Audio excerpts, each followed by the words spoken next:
Hi, I'm Pulikutti. Today I'm here to share with you a very simple maths activity on symmetry.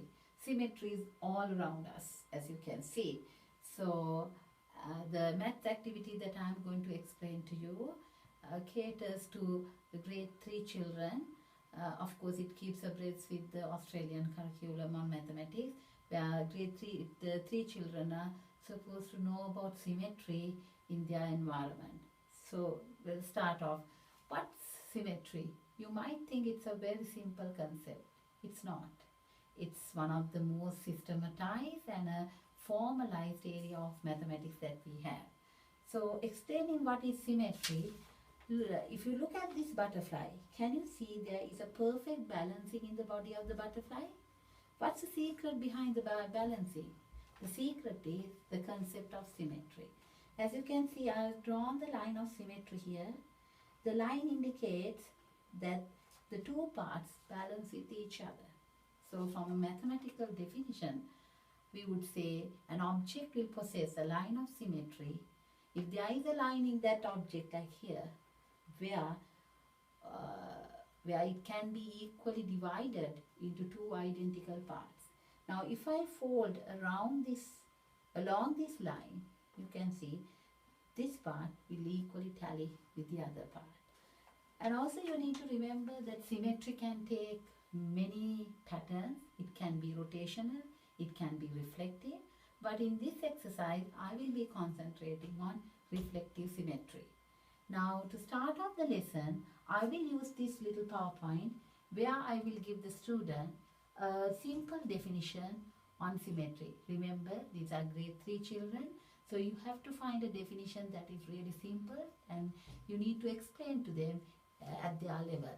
And also I will use some of the images like this, images taken from nature, in order to explain line of symmetry.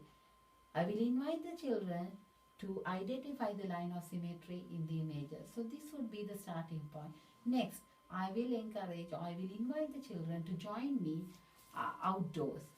Actually, we will be going on exploring nature, and while exploring, I will actually divide the class into little groups and offer them baskets so that they would be able to collect many different types of leaves from the garden. Now you would soon realize, once the children are working with little groups, they get really interactive and the whole activity will become really engaging. Once they have collected a fair amount of leaves, we will return to the class. Of course, you need to remember, if you think that it's too much for the day, you can do the rest of the activity the next day.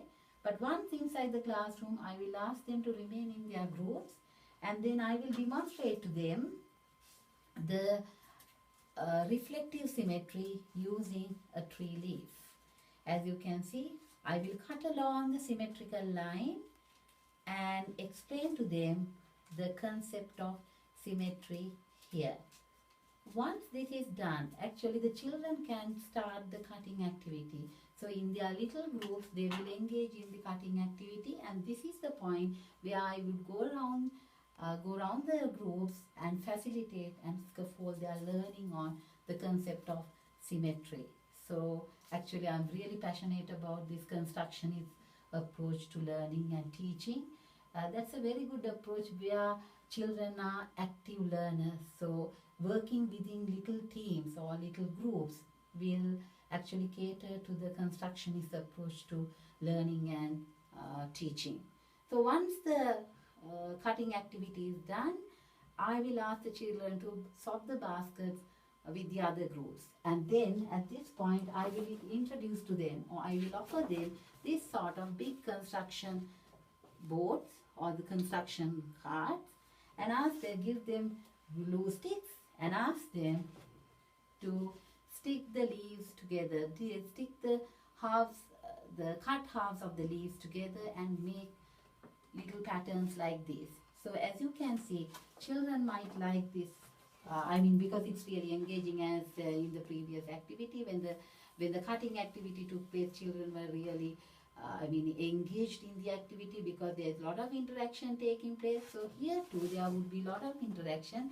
And also I have just thought, maybe if I tell them, okay, If you start it now and try, we will find out the team who has got the most number of leaves on the collage. Then we will announce that team as the winning team.